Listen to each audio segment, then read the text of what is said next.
There's been a big debate in the Honkai Star Rail community lately about whether Ruan Mei or Bronya is the best support in the game. And after using both of them for a good amount of time, I want to weigh in today on the debate and give my thoughts on which of the two of them is the better support. And for this, I'm going to look at both of their strengths and weaknesses as characters to see if one of them is clearly better than the other or if they're on a very similar power level. And before I get into it, I do also want to preface this by saying that my analysis for this video is going to be based on Bronya and Ruan Mei at E0. Now, I know on my account, I was fortunate enough to not only have E1 Bronya, but I also do have her signature light cone. But I'm not going to be including the benefits from those in my analysis of her. So starting out here with the pros of using Bronya. Her support capabilities are especially amazing for hyper carry comps. And starting out with her skill, it buffs one ally by not only giving them a substantial damage increase for one turn, but it will also make that ally act immediately after Bronya.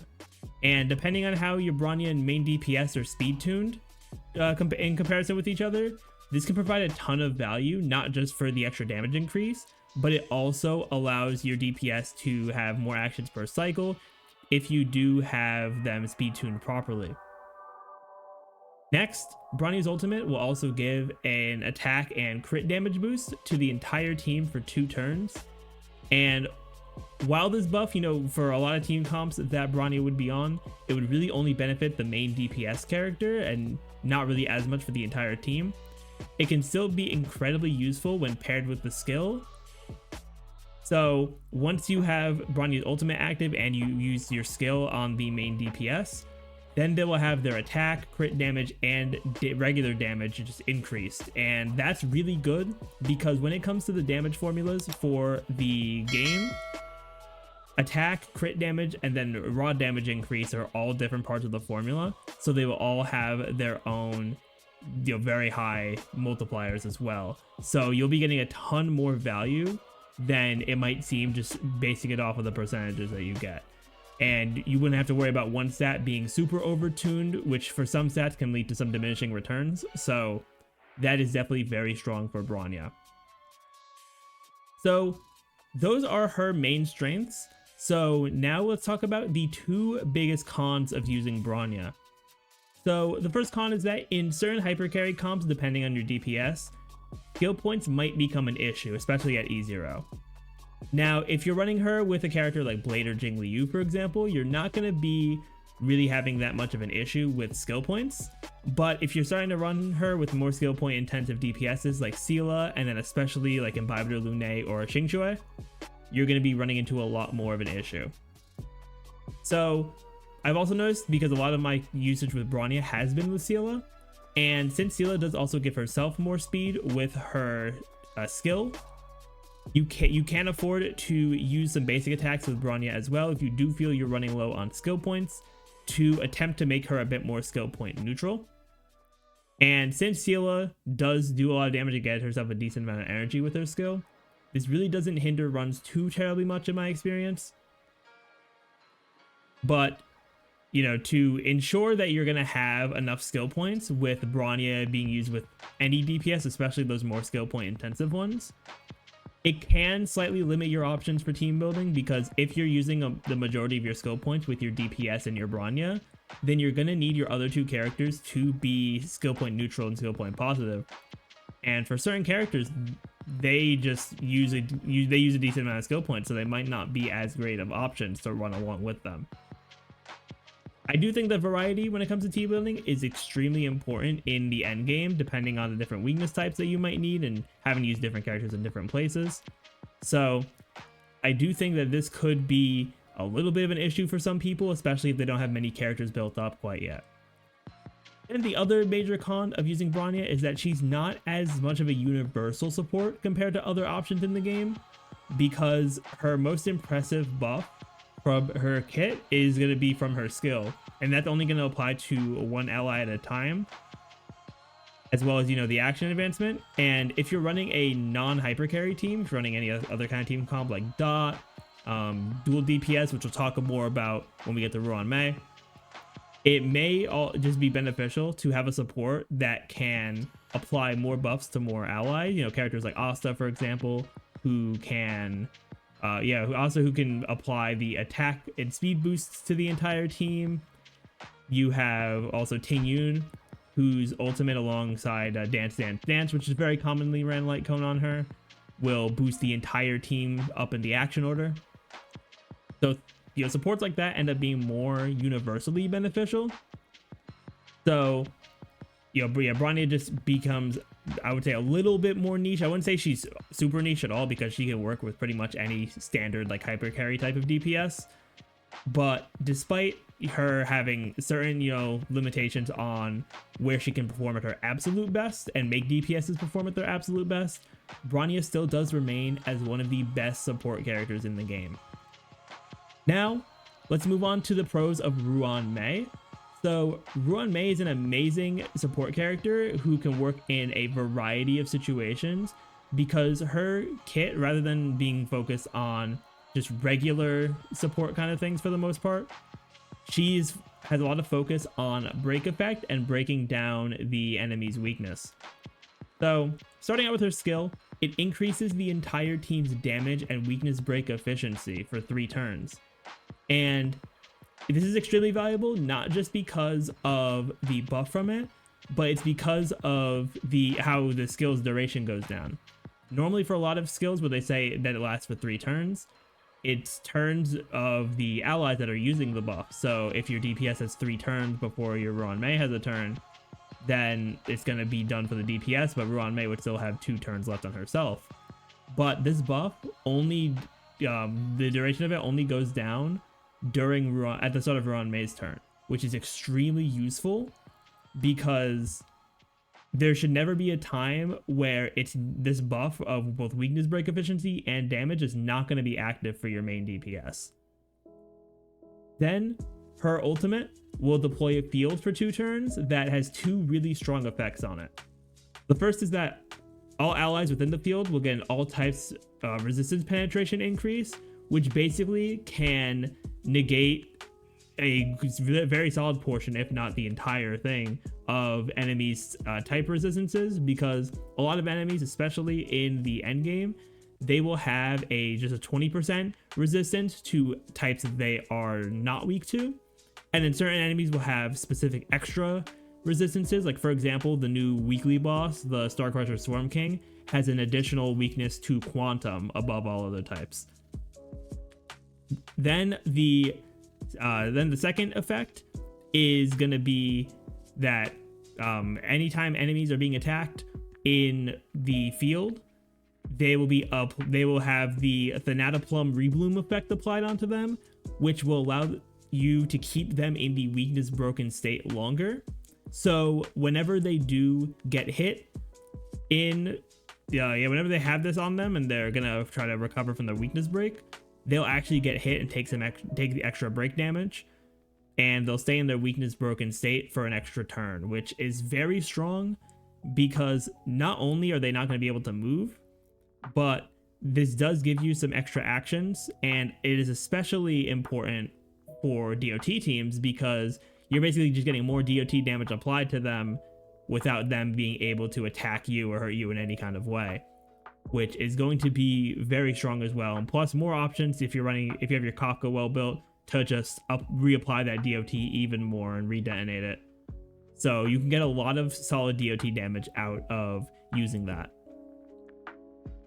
And also when it comes to uptime, her ultimate is very good, because while it is only active for 2 turns, she does have a 3-turn ultimate rotation, as long as you're running her with an energy regen rope and having a light cone that'll give her some extra energy as well. So definitely having those is very solid for her. And also if you're running either the Penacony or Von Wack planar sets, she's pretty easily able to do a 3-turn ultimate rotation, which will keep her ultimate up basically almost at all times, which is really strong as well. Then for Ruan Mei's talent, it increases the entire team's speed just in general, and will also deal an additional amount of ice break damage whenever any ally breaks an enemy's weakness. And this is really good just because you're going to be getting some extra damage on them, which is always good. For my Ruan Mei right now, the extra break damage ends up being about like 20k or so more than what they were already going to take, which is very strong. So now moving on to Ruan Mei's technique, which also does have a lot of value. She gained her Silken Serenade, which is a buff that will allow her to, at the start of the next battle, automatically trigger her skill, which is kind of reminiscent of the Locha technique, where he automatically puts his field up. But for Ruan Mei, it's going to be her skill, so you don't have to worry about putting that up at the start of battle and wasting a skill point on it, which does make her even more useful for teams. So you can just right away get the damage bonus benefit, and pretty much after that, especially in later game content, a basic attack after that will get her to her ultimate. Then to wrap up the benefits from Ruan Mei, I do want to highlight 2 of her major traces as well, which do benefit her kit from what we talked about. So the first one will give her 5 energy at the start of her turn, which will help even more with her ultimate uptime and keeping that 3-turn ultimate rotation. And the second trace I want to talk about is her last Ascension trace, which will increase her skill's damage bonus by 6% per 10% of break effect that she has beyond 120%. And since this caps at a 36% extra damage bonus, then you're going to want to have a minimum of 180% break effect on Ruan Mei to maximize the benefit from this trace and to benefit the damage boost as well. So all these effects and all the kit that we talked about for Ruan Mei, this really does make her an extremely powerful character to have for your support, but she is especially useful for DOT comps with Kafka, as well as she does enable dual DPS comps as well. And with that, she is also quite skill point friendly. So using those dual DPS comps, you shouldn't have to worry too much about her taking many skill points, because she's really only taking 1 skill point every 3 turns. So with all that in mind, let's take a look at the 2 biggest cons of Ruan Mei's kit. So firstly, she does take a significant amount of investment to have her perform as well as you like her to. Now, when it comes to other characters for other supports, they pretty much need like something simple, more simple, like attack, or like some supports don't even need too many like other stats built into them, so you can build them a little tankier. But for Ruan Mei, as well as needing speed like pretty much every support and a lot of characters need, you need to build her with that 180% break effect that I mentioned.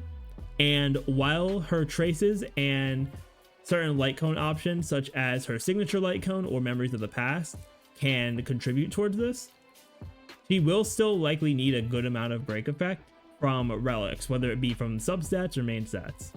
So players can opt to use the Talia Kingdom of Banditry planar set, as well as the regular break effect relic set as well, to get even more break effects. So you have to rely less on substats. But running those over the speed regular relic set, as well as either the Penacony or Von Wack planar sets, does have its pros and cons. Since if you're not running Penacony or Von Wack, you will have lower energy regen. If you're not running the speed set, you're not going to be having as much speed on her, because she does like to have a decent amount of speed as well. Then her other weakness is that her extension of the enemy's break state might not be universally beneficial for a lot of characters, or not for a lot of characters, but for some characters. Mainly Clara is the biggest example that comes to mind for me. Maybe Shui Yi. I know a lot of people have had different takes about that when I covered Shui Yi, but I think it's more so if you're running Shui Yi as a main DPS kind of character. But again, I haven't really been able to test her too much since I haven't gotten mine fully built. But yeah, especially for Clara, I am going to focus on her for this point. Clara does benefit from characters from enemies not being weakness broken, because she does want to take damage, she does want to get hit. I think Blade is also another example here. And because you're going to be increasing the amount of time they're going to be weakness broken, there's going to be less opportunity for these characters to get hit, or for less opportunities for the enemy to be able to take action. So that could lead to some inconsistencies with the characters you're running, but that would overly make them less effective. But it's not something that'll be an issue for all characters. It is just a set few those characters that really do want to take damage. So now to answer the question of the video of whether Ruan Mei or Bronya is going to be the better support character.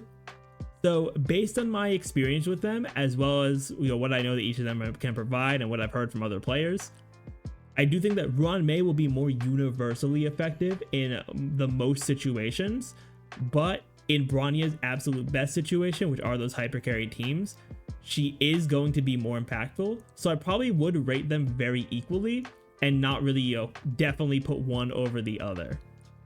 So as I mentioned, Bronya does excel in those hyper carry comps, so she can take one strong DPS character and make them into an absolute machine. Meanwhile, Ruan Mei, she does have a lot of different buffs with her and a lot of different utility as well that can benefit a lot of different types of teams, not just hyper carry, but also she can benefit dot, she can benefit dual DPS comps, making those viable is very strong.